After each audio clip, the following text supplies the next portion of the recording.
everybody, and welcome into Blue Jays Today, coming to you from the Sports Interaction Studio, where we always have some say about the Toronto Blue Jays. I'm your host, Nicholas Playalog. And I'm your host, Adam Peddle, and unfortunately, we do have to break down this game today. The one that happened last night where the Blue Jays got utterly embarrassed by Yoshinobu Yamamoto. And first things first, if you're a Dodgers fan coming in here, GG's. Yamamoto's a stud. I couldn't believe what I was watching last night. We're going to break it down, what went wrong for the Blue Jays, what went right for the Blue Jays in this game, and then as well, break down the little mini 3-game series we're going to have over there in LA. Before we do, make sure to hit that like button, smash that subscribe button. Thank you guys for getting us to 40K. We really do appreciate it. And also, hit that hype button if you haven't done so already.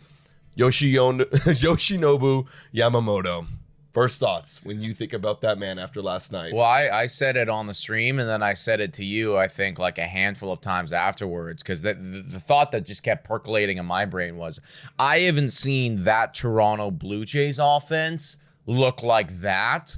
Look foolish. Yeah, like legitimately look just kind of lost in the dish there. I haven't seen them look that way in months, right? Like, honestly, since kind of the beginning of the season, I haven't seen any pitcher make them look that way. And that's, again, just a credit to what it was that Yamamoto was doing, man.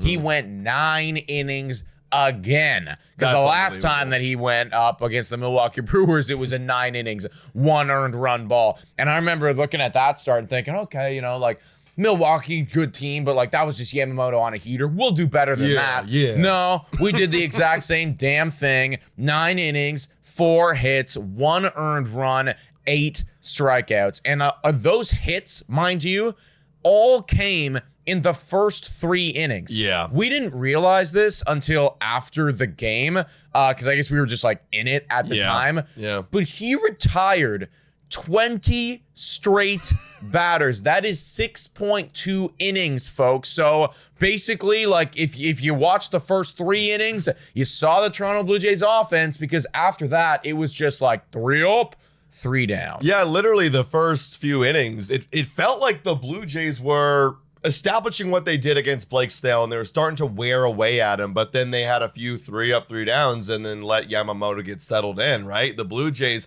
in that first inning had the leadoff George Springer double. He was down 0-2. We were thinking, here we go. No one can put us away. Nathan Lucas single stops him there. We got into a jam, but then Yamamoto turned it up a notch, striking out Guerrero, getting Kirk to line out to Freddie Freeman. That was very, very close to being the first run of the game. And then Dalton Varsho called out on strikes. Second inning, Ernie Clement pops up, but then a little defensive miscue by Freddie Freeman, maybe showing a little bit of age. I don't really know. That was a 0.000 expected batting average, by the way, on that pop-up. And he found a way to get a hit. I can't believe they called it a single. I would have called that an error. That's a single? They called it a single.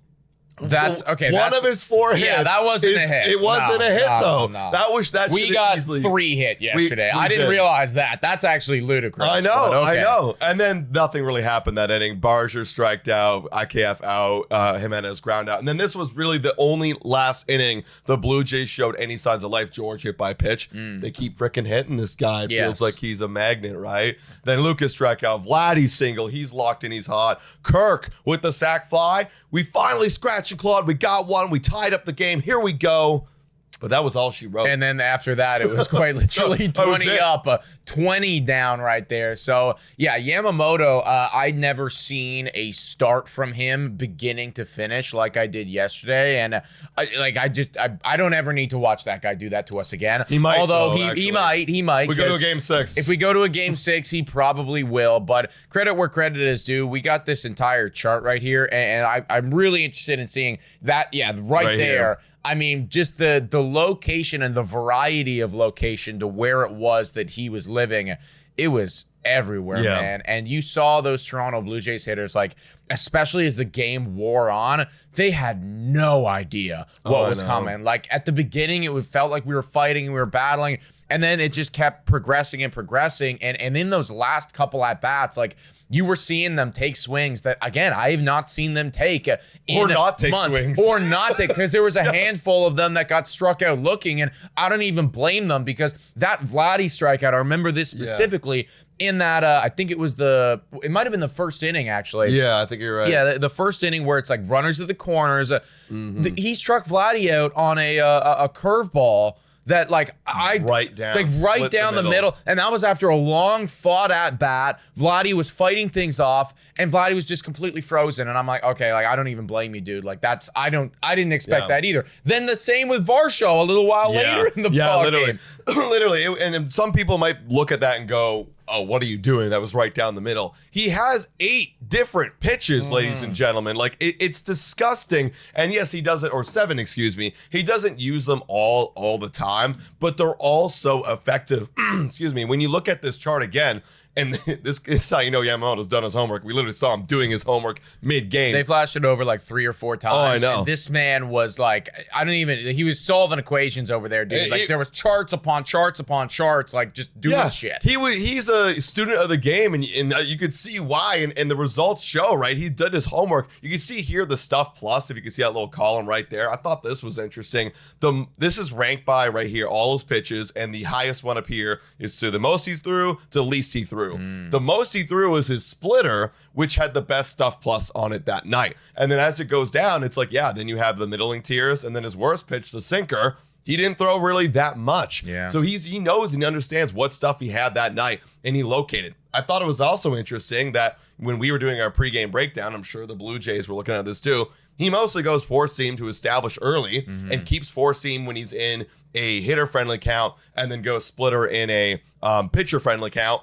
He flipped the script. Yeah. He literally flipped the script, and he decided to go more into the splitter than the fastball. He threw the splitter 32% of the time and the fastball 24% of the time. Usually those are flipped. So I got to give him the most credit. Hats off to you. You got us looking foolish. You got us swinging and missing. We got to, as the Blue Jays, you got to just shake that off. Go, look, that was Yamamoto. Yes. We'll figure him out if we get to a game 6 later. Exactly, right? Point being, he was incredible, and I don't want to take anything away from him, but I saw a lot of discourse and comments online getting angry at the Toronto Blue Jays offense. Terrible approach, terrible swings. I give this just more credit to what that man did on the bump rather than, complaining about the offense. Because in truth, let's talk about where this leaves the Toronto Blue Jays. I still have a lot of faith in these Toronto Blue Jays and this offense to go on and to win this series. I think that yesterday you saw the strength of the LA Dodgers. Walking into this series, what was everyone saying? Historically good starting pitching staff, historically good offense. We had that historically good offense in game 1. What happens in game 2? You see the other side of the coin. Yeah. And that's why they're in the World Series, right? Yeah. This was not going to be a cakewalk, a stroll in the park. They are a very good team. And I think that, us, along with a lot of people, we're kind of getting ahead of ourselves after dropping 11 on them in game 1 against Blake Snell. Oh, we're incredible. We're going to do this. We're going to walk over them. That's not the case. They proved last night why they belong in this entire series as a whole. That being said, though, we got to Blake Snell. Yamamoto's a different animal. I still have faith in this offense that they're going to be more than capable of handling Glasnow, because we've seen him a bunch of Ohtani and Snell again, honestly. Yeah, no, look, I have faith in these Blue Jay boys. When you face adversity, they usually come back and they do pretty damn good the following day. Now, one guy we're not talking about right here, but we do got to give some credit because he kind of got lost in this whole thing, is Kevin Gausman. Kevin Gausman showed up today. Yeah, he showed up ready to play and gave us a chance, and it definitely wasn't his fault. For the most part of the game, he was going toe-to-toe, and he also retired, I believe, 16 in a row at one point in the ball game. He was doing awesome. Up until the 2 home runs, the one to Will Smith and the one to Max Muncy, that inevitably got him knocked out of the game, he only gave up 2 hits and 1 earned run, keeping us right in the ball game. No walks, striking out a lot. He had a 55% zone percentage, which is not strike percentage, meaning he was around the zone more times than not, getting a ton of swing and miss. That splitter was looking nasty. So Gausman, thank you for doing your job. Yeah. Some people might say that, like, oh, classic Blue Jays, never giving him run support. But it just goes to show that when we want you to play up against their best, and sometimes we don't score the most against their best. But thank you, Gausman. I feel confident. Like, he's on a roll right now. I'm cool with him rolling out in game 6 again. 100%, man. He gave us the utmost chance to win that game. And I really do believe that had Vladdy, had Kirk, had Varsho in that first inning, if they were able to get to Yamamoto in that inning right there, I think things would have been very different story, right? yeah. And, like, I genuinely believe, like, I know that, you know, you can't really carry momentum over from series to series or game to game, but in the actual game, that's definitely a real thing. Momentum's a real thing. And for Yamamoto to be able to get out of that jam, that allowed him to then get cooking and, you know, get rolling and really establish himself. But if you were capable of punching him in the mouth right then and there, I think it would have been a different story. Woulda, shoulda, coulda. And obviously last night, couldn't have. Yeah. Let's transition and talk about where this leaves the Toronto Blue Jays in the upcoming games of this series. Game 3. I do want to take a moment of time and just shout out what we're doing for Game 3, everybody. We're going to be at the Pint tomorrow evening.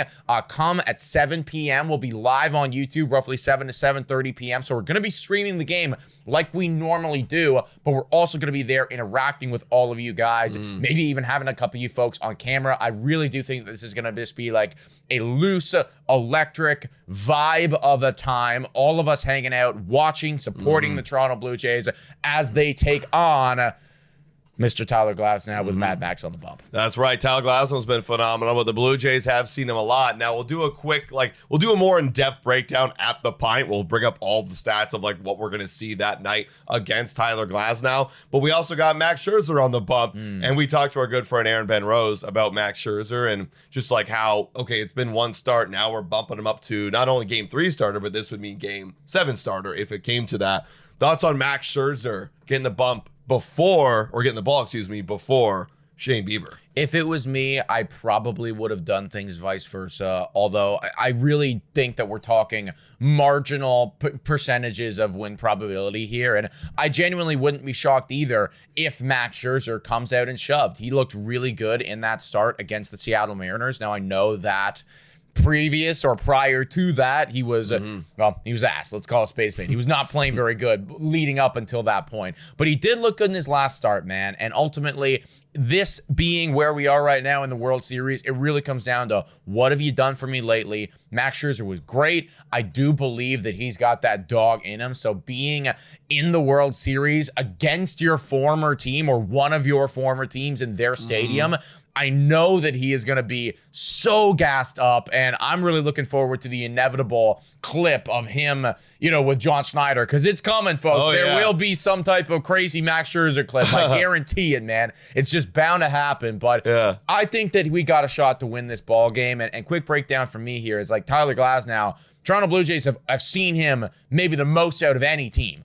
We have seen him the most out of any team. Being over on the Tampa Bay Rays for the longest period of time. If there's any pitcher that we should be familiar with getting, it's that guy. It is that guy. And I got faith too. I mean, Max Scherzer played in LA earlier this year, and I know we can't put a lot of weight on it. People always say that, but he's pitched in LA before on the road against his former team. 6 innings and 2 earned runs is what he gave up.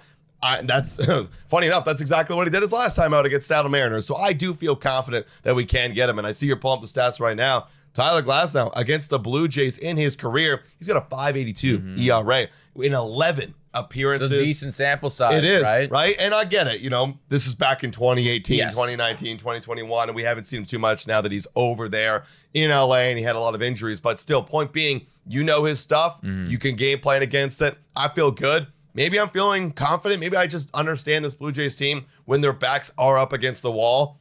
I think we do win this game. We go up 2-1 in this series. Yeah, man. And it's a must because you have to win one on the road here to get back to Toronto. You got to win one on the road. And I'm really not that butthurt about what transpired last night because when I was looking at this series, like we both predicted Jays we initially predicted Dodgers in 7, and then we swapped it to Jays in 7, which we're sticking to right now. We're sticking to it. But, you know, to go to Game 7, you got to lose a few. And I was thinking to myself, okay, you know, you split at home in that first little bit right there. That's good enough to give yourself a chance. That's what they did.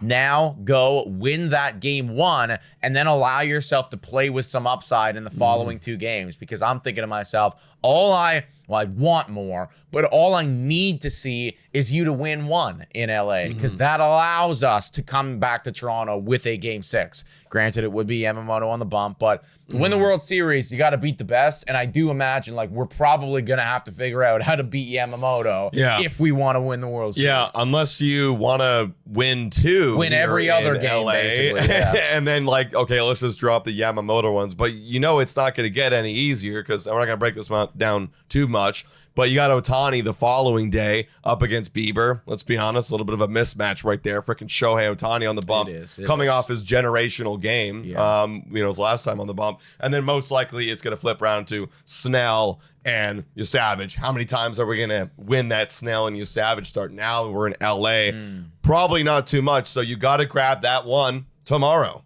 It's a must win. Yeah, I do tend to agree with you, man. But folks, let us know your thoughts about all this in the comments down below. Yamamoto put us on a leash yesterday. I'm not going to sugarcoat it, but I still have faith. I still believe. I'm not down in the dumps. We're tied up. Okay, we're tied up. Serious, baby. We're right back to where we were, and now, if you really want to look at it this way, it's just an ALDS. It's a 5-game series now, and we don't have home field advantage. We slightly don't have home field advantage. That's right. We slightly don't have home field advantage. That's always flips. We will have home field advantage eventually when we get back to Toronto in Game 6. Folks, if you haven't already done so, hit that like, smash that subscribe button, hit the hype button too if you have the option to, and let us know if you're interested in coming to the event tomorrow. The Pint, 7 p.m. is when like everyone's going to be showing up, but you can come a little earlier as well. We're going to have a whole section built up, I believe, on the 2nd floor. It is going to be electric vibes, and we hope to see all you guys there. Yeah, guys, make sure to also become a YouTube member if you enjoy the content. Shout out and thank you to all of our current YouTube members. You guys are absolutely awesome. Thank you so much for watching, everybody, and as always, go Jays, go!